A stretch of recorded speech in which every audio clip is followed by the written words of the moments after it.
excuses from the crowd. But I'm happy to answer some questions. I basically got 2 points to make. And I'll cut to the chase on the first point. It's extremely important that we understand what the left is trying to do to us. They're trying to destroy us politically. I mean, put the final nail in the coffin and get rid of us so that we're not a force, so they have power forever. And I warned everybody about this before the November 2020 election, that if the Democrats ran the table, if they got total control of the presidency, the House, and the Senate, this could just all be over.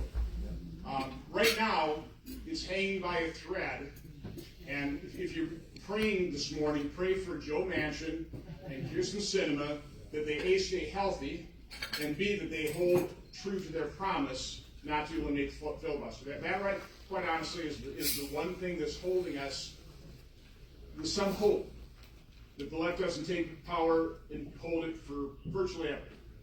Because what would happen if they eliminate the filibuster, the Senate would first probably make D.C. and Puerto Rico states. That's probably the left and the Democrats seized on, and that's the narrative they want to convey.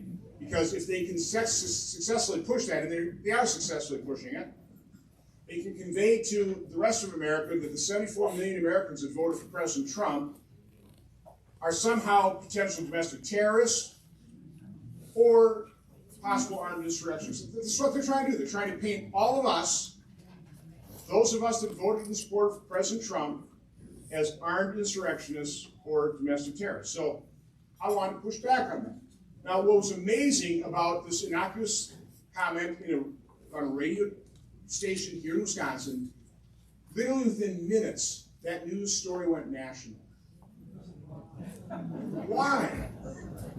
I mean, I'm just one U.S. senator. I'm not of great notoriety in any way, shape, or form. And all of a sudden, they're blowing this one little statement, which, by the way, I think is pretty obvious. It was not an armed insurrection. Now, it was violent. We all condemned it. I certainly did. I condemned it immediately. Don't condone it. Again, armed insurrection isn't quite what. Fast forward. I'm no longer chairman of Homeland Security, but I'm on the committee. So Homeland Security, the Rules Committee, had a joint committee hearing on January 6th on the riot, on the breach of the Capitol. So what I thought in my 7 minutes of questioning I would do is read what I thought was a really interesting eyewitness account of January 6th. It was written by J. Michael Waller. He's a trained and knowledgeable observer. He actually teaches political warfare at Fort Bragg. So he decided to show up to just observe what happened. He walked down toward the White House, came to Union Station, walked down to 13th Street, joined the Trump protesters, up to Capitol Hill. And so he writes a 14 or 15-page eyewitness account. And part of that eyewitness account, he's talking about 4 distinct groups of individuals in that crowd that didn't fit in. He describes what they are. So I write excerpts of that out loud in the hearing. It probably took a couple minutes to do that. And then I entered that eyewitness account into the record. If you want to investigate what happened, don't you want to have a bunch of eyewitness accounts from different vantage points, different perspectives? It makes perfect sense, right? Right after that hearing, the chairwoman of the committee, Senator Amy Klobuchar, goes out in front of the cameras without ever reading the 15-page eyewitness account and talks about, here Senator Johnson is again, entering conspiracy theories into the record. Okay? That thing goes national. Again, here I am. So, I'm pushing back, pushing back on the narrative that this was thousands of armed insurrectionists, and now I'm entering conspiracy theories into the pristine congressional record. Fast forward. The next hearing, we have an FBI witness. And I just asked the FBI witness, okay, how many, again, we're talking about armed insurrectionists, so how many guns were either confiscated in the Capitol or on Capitol grounds? I had no idea what the answer was going to be. It's kind of a mic drop moment when she said, 0. Now, I will tell you, I've said this, I'm actually doing the real investigation. We're trying to get information from the Capitol Police. So I appreciate the fact that the Capitol Police responded to my oversight letter just this week. They say they confiscated about 7 weapons. But they didn't tell me where. until I get certain. So I've had to send another follow-up oversight letter to tell, okay, the 7 weapons you confiscated, where are they confiscated, what type of weapons, how many, what charges have been filed, all that type of stuff. So I don't spend too much time on the story. I was on Joe Pags, a national radio show. It's not Rush Limbaugh, but she's got a national audience. And I'm talking about this attack on me because I'm just pushing back against this false narrative, this attempt to paint all of you as armed insurrectionists. And so, I'm saying I'm being attacked. One of the reasons I'm being attacked is because I've very honestly said I didn't feel threatened on January 6th. I didn't. There was much more violence on the House side. There was no violence on the Senate side in terms of the chamber. I mean, you've seen the video of guys just kind of strolling in there, kind of, and the police going, it's kind of sanctimonious. We got, around a little after 2, we were back there to debate. We'd objected, and we were going to debate that issue. And so all of a sudden they came up and said, we're going to close Senate chambers. Somebody's breached the Capitol. Now, in my mind, and this is real time. In my mind, I'm thinking a couple knuckleheads somehow sneak past and they're wandering around. They're going to close the chamber. About 10 minutes later, they open up the doors. So we're going to all exit here. Stay calm, just exit. So we exited out of there. I walked back to my office. That's it. I actually hopped on the radio interview with Vicki McKenna. I didn't feel threatened. I never felt threatened. It's a true statement. But then I started getting criticized for that. How could you not feel threatened? Because I wasn't, I didn't feel threatened,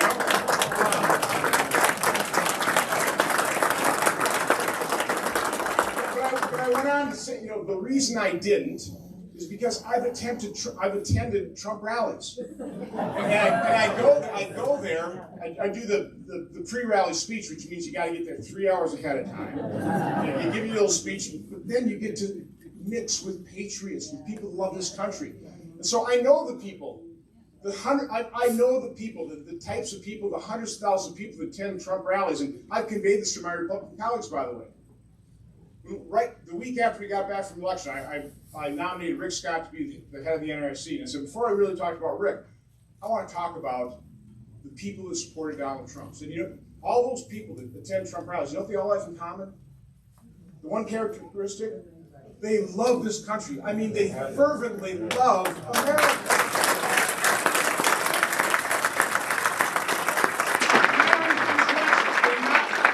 They're not terrorists, okay? They love this country. They know what made it great. They love law enforcement. They support law enforcement. They're not trying to defund it.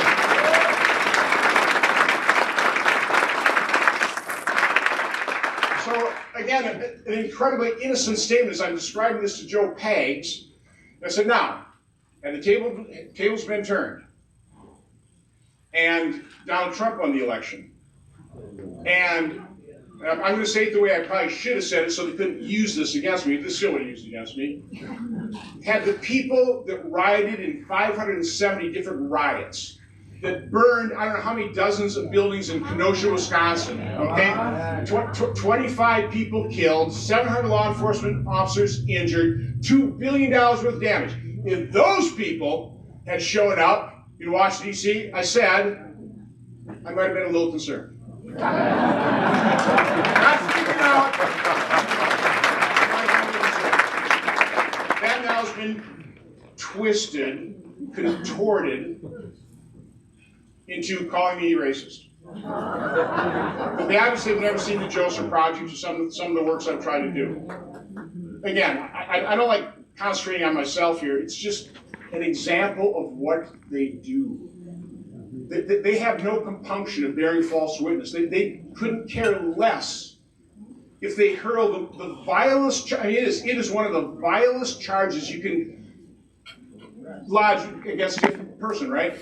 I didn't notice it. I guess there's a new billboard right as I enter, the entrance ramp on Highway 41. There's a big old billboard out there calling me a racist. Thanks, Tom Nelson. Okay, that's who they are. That's what we're fighting. That's what we're fighting, and we are fighting it. I'm sorry, impeachment managers. It's a fight. It's a fight for freedom. It's a fight to preserve this nation for our kids and grandkids. That is why we are involved in this. And it's a righteous fight. And it's one that it's our duty to wage. Okay? So now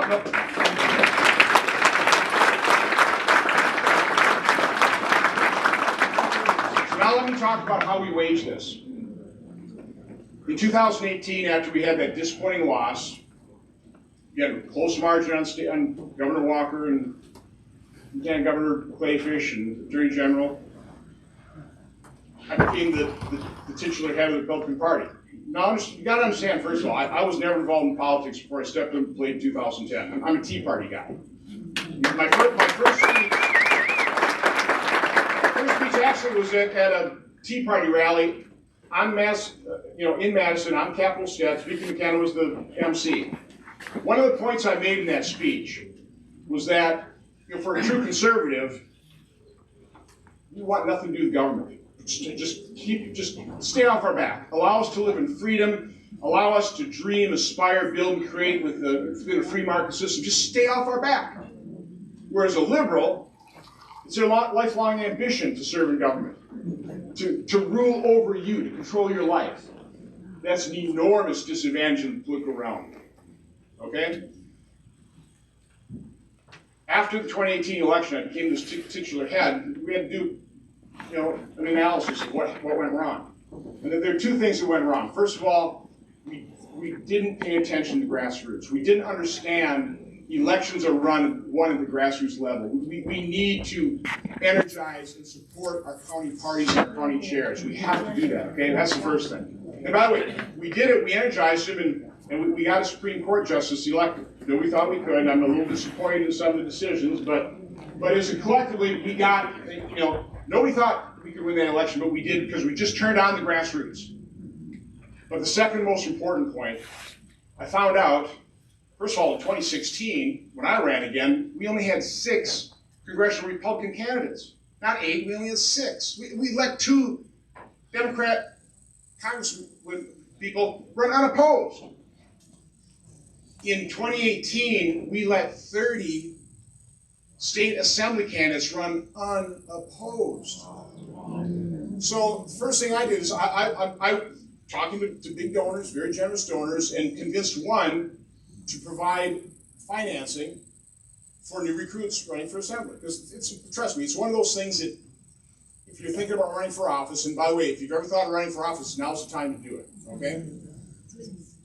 But if you think about having to ask people for money, it's not a pleasant thought, although it's actually good.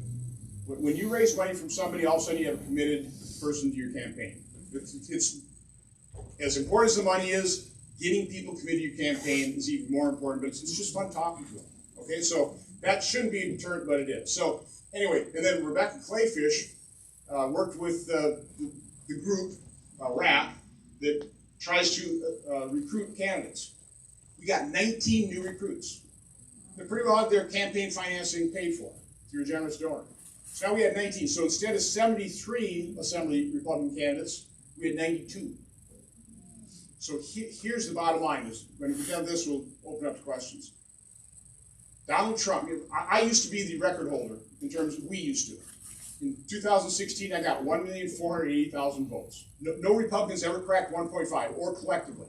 We never, as Republicans, got more than 1,480,000 votes statewide. Donald Trump got 1,610,000. Blew that record by 130,000 votes. Okay, but he lost. But here's the amazing point. Well, okay, I got you. Set that aside. That's what he was recorded by. Okay.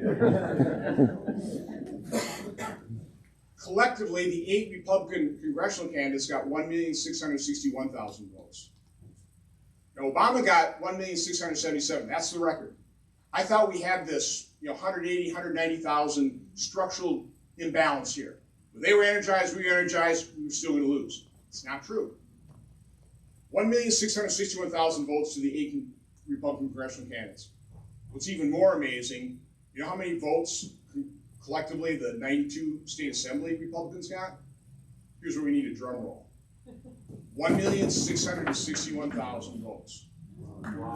Almost, it was within a couple hundred votes. When Scott Walker and I are on the same ballot in 2010, it was within 2,000 votes. So the bottom line is, I've turned this trickle up elections. We can't allow Democrats to run unopposed. Not for school board, not for county board, not for city council.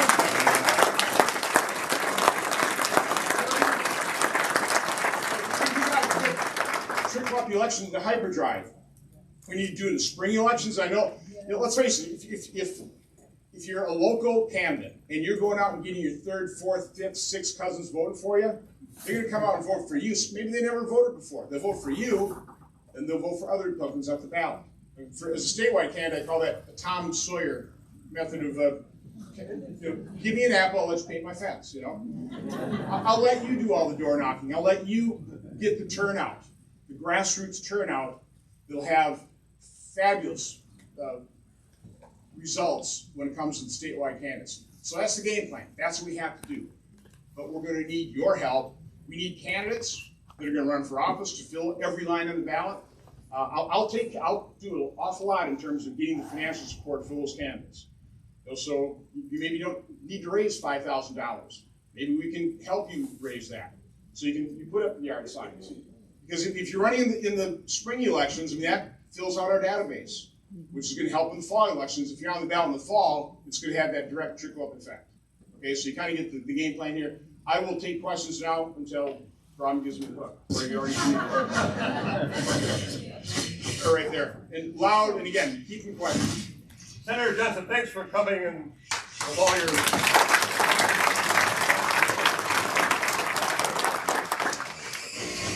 Polls showed that at least 3/4 of Republicans believe that there was a substantial fraud in the presidential election. I would say in this crowd here, probably even more. I refer to the Biden camp group as a junta. My question to you is, I've noticed a number of Republican senators that have voted to confirm candidates to offices in the junta. I want to know what the justification is for any Republican to vote to confirm from an illegal junta. Not exactly sure what you're asking, but I will say I'm one of those Republican senators that actually does vote to confirm members of cabinet, that type of thing. I sometimes vote to not confirm. I think elections do matter. I think we have way too many confirmable positions. One of the reasons President Trump never could fill his administration because of Democrat obstructions. Now, we can do tit for tat. We can do retribution. But I just happen to believe that a president, once elected, it's an impossible job. He or she should be able to fill out the cabinet with people who agree with him or her, not me. Okay, you can disagree with that, that's fine. So I draw my line where there are ethical issues, which there was with Mayorkas, so I vote against him, or where they've got just such in-your-face ideologues, which is what's happening more and more. So I voted against a number of these nominees way more than I did under Obama, quite honestly. So again, it's just philosophical difference. Now let's talk about election irregularities quickly. I'm the only guy that held a hearing on election irregularities, and it wasn't a very popular thing to do. Not with my Democrat colleagues and not with a lot of my Republican colleagues, okay? But I did that because I thought it was important. I kept telling my Republican colleagues, we can't scornfully dismiss the legitimate concerns of the people that support us. We can't, by the way, and there are legitimate concerns. Look at what's happening, what's being revealed in Green Bay.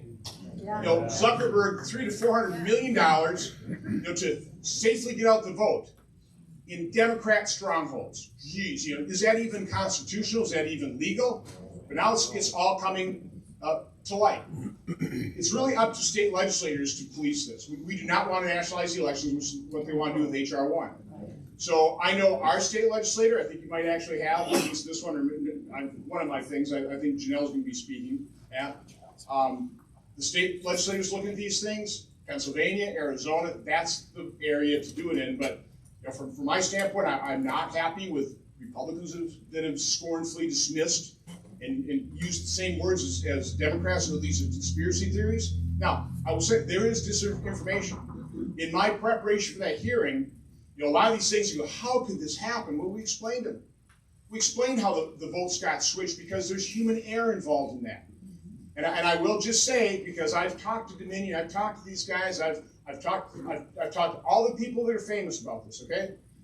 When it comes to switching votes on machines, I just want to caution you in terms of the conclusions you reach. Because I've investigated this, and when I asked the people really pushing that theory, you know, how would votes switched to machine, how would that circumvent the paper ballots and the controls that are in place? They don't even begin to answer the question. They just go off in some other direction. And so again, I've had meetings with multiple of them. I've had numerous contact with them. They're never able to answer that question. So I think you have to be concerned. There is disinformation out there, and you need to understand what the truth is. And that's, by the way, the reason I get in trouble is I just tell people the truth. Okay? Sometimes people don't like to hear it. Sir. I'm Chuck Karowski from West Dallas. We know you'd love to retire, Ron. Will you support us in the future? Well, I'll continue to support you guys. I have not made my decision. That is true. I know what my wife wants me to do. Okay, and I think you can understand that, right? But again, I am not making a decision for quite some time, and I don't have to. Remember, I didn't decide to run until April of 2010. I didn't do that. Now, one thing I would recommend, I know this isn't, you know, the RPW, I think, has to have a hard and fast endorsement process. And I think anybody running for state office, and this is governor, attorney general, I think they need to make a pledge to basically run for the endorsement of the Republican Party. Again, remember, I consider myself more Tea Party. I just do, okay? But you have to recognize, as conservatives, there's one party that we all have to support, and it's the Republican Party. I tried to get the legislature during the lame duck to move up the primary to a reasonable time, combine it in the April elections. They didn't do that, okay? I don't like the fact they didn't do that. But what we can't do is we can't run primaries until August, because that almost guarantees a defeat. So what the RPW, I believe, has to do is have a very fair and open endorsement process. And we'll have so anybody running for state office, they've got to put in their own mind, say, I've got to win that endorsement. And if I can't win that endorsement, I'm not going to be able to win the election. And that's just true. We've seen it. We saw that in last U.S. Senate race. It's just true. You can't win the endorsement. You can't win the primary, and you're not going to be able to win statewide election. So I know people don't, well, this is the establishment. From my viewpoint, I do not view the Republican Party of Wisconsin as establishment. I view you as a bunch of rabble-rousers like me, okay? So there's certain establishment types in there, but that's what I think we need to do. But again, I'm doing everybody a favor. These elections are way too long. They spend way too much money. I'm going to do everything I can, whether I run or somebody else, to make sure that we do retain this U.S. Senate seat, win the governorship, lieutenant governor, attorney general, okay? That's my mission. Thank you for all you do.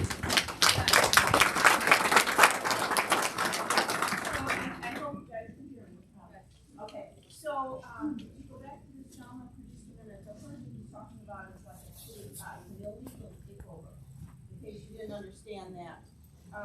So I think what he's trying to say is by voting for some of these people that Biden puts up, you're adding to their power. And the Democrats would definitely not have voted, irregardless of who it was, if it wasn't one of their own.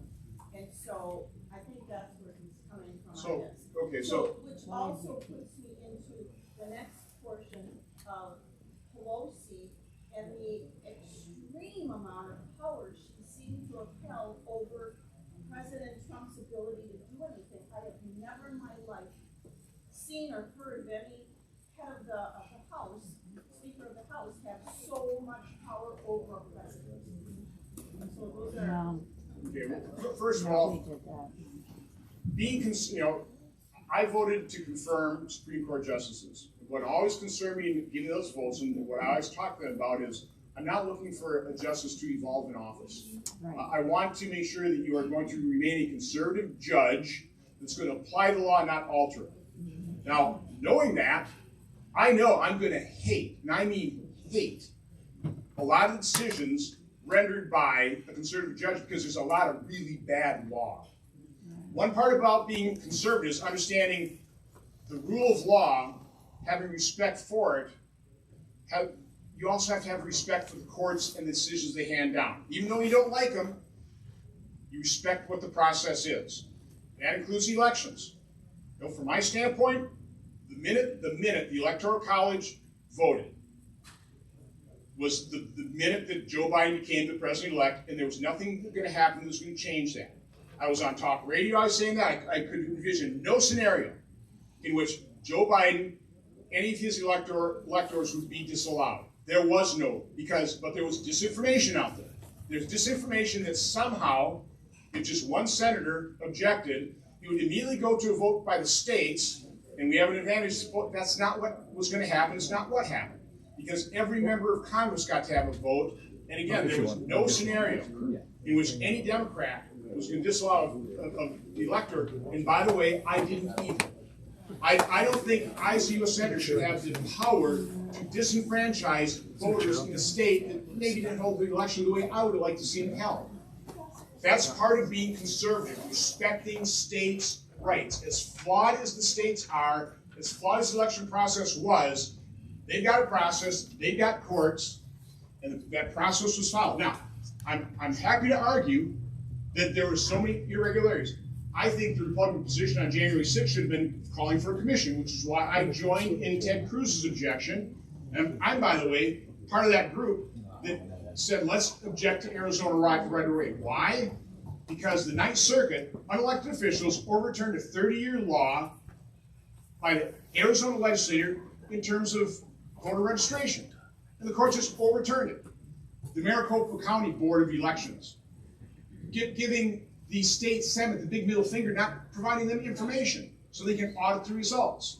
That's why I thought Arizona was a really good state to object to have this discussion, to have this debate, but not to overturn the results of the election, to have the debate. Unfortunately, and this is why you can tell I do not like those people who breached the Capitol, because we didn't have that debate. It was overtaken by a group of people that have given the Democrats the ability now to paint all of us as armed insurrectionists and eventually lead down to the point where I'm now called a racist.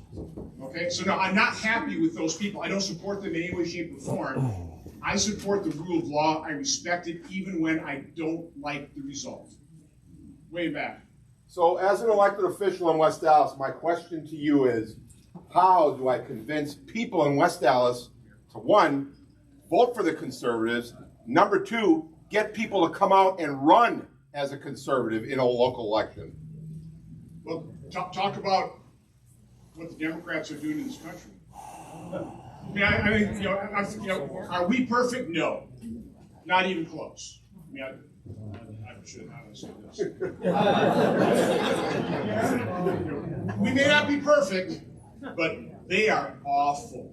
I mean, awful.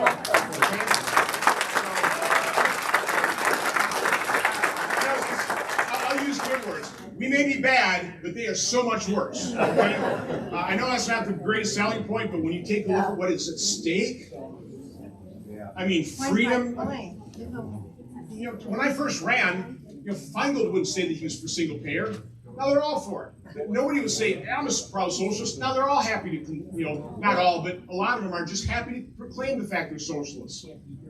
This is a radical bunch that is taking control of the Democrat Party and right now the levers of government. So if you don't want, I love the fact that President Trump can say, we will never be a socialist nation.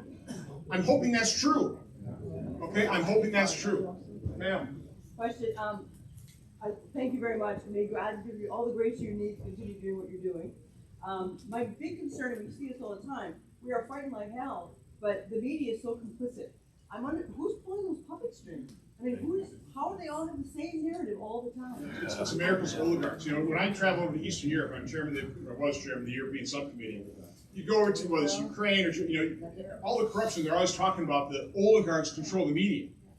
I'm going, okay, well, I guess we just call ours billionaires. It's true. Now, I guess God bless Rupert Murdoch because he's got Fox News. I'm not too nuts about his kids, I don't think. But you look at Jeff Bezos. I mean, you take a look at the people that control our media now. It's a bunch of billionaires, and they've got a point of view. I mean, and you look at social media. I mean, the arrogance of the people like Zuckerberg and Jack Dorsey. We had him in front of our Commerce Committee, and Ted Cruz started with the question, and I followed up, but said, do you think you have the ability to impact our elections? And Dorsey goes, no. So, well, hang on here. You're doing all these things to control Russia using your platforms to impact our elections, and you won't even admit that you can use your own platforms for doing that by, I don't know, censoring stories about Hunter Biden? Like that doesn't have an impact. So the fact of the matter is, and you're right, media and social media elected Joe Biden.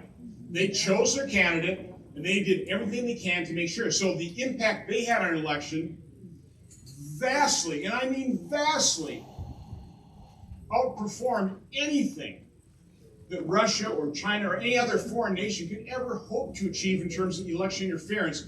They just won't admit it. They are oblivious they are arrogant, smug. Okay, so we got to push back. So again, and the bottom line message here is, the reason I am heartened by the crowd here is we can't let our imperfections or how the deck is stacked against us to dissuade us, to discourage us. Again, that's what they're trying to do to me. The reason I wrote that piece in Wall Street Journal was titled, "I Will Not Be Silenced." First of all, I'm being silenced. They censored my YouTube video where we had a doctor talking about early treatment, for God's sakes, to save lives. They are silences, but we can't allow them to. We have to keep fighting hard. Just one more. Last question. Let's see here. Right there. Everybody in this room, I think, understands the importance of the filibuster.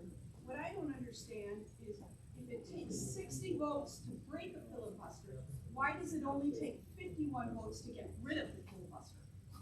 Because Harry Reid violated the precedent of the Senate in order to pack the DC court. I mean, so what is so galling when you're Republican and the press attacks you for so all we did is we followed Harry Reid's precedent and we lowered the threshold on Supreme Court justices. Harry Reid did it for every other nominee, every other justice, but he kept it in place for the Supreme Court so they could block a Republican nominee. Well, by the way, that was a close call, by the way. That was not certain that we were going to be able to also change the rule of the Senate as relates to that. But we never went further. Even though President Trump was telling us to get rid of the filibuster, Republicans stood fast from the standpoint of, the minority party in the Senate needs to have that right. It forces discussion, it forces compromise, and it certainly prevents a lot of bad liberal progressive stuff from being passed. I don't like the way people use the 60-vote threshold and call it a filibuster. I mean, a filibuster is really up there, you're talking and holding the floor and that type of thing. From my standpoint, it's different. The 60-vote threshold is just that. It requires 60 votes to pass these types of legislation. And again, pray for Sinema and Manchin to hold true to their promise, or again, I think, it would be really bad. Let's just put that, it would be really bad. So anyway, please stay involved. Don't get discouraged. Turn your frustration, your anger into positive action. Trickle up the elections. That's how we're going to do this. We've got to win in 2022. God bless all.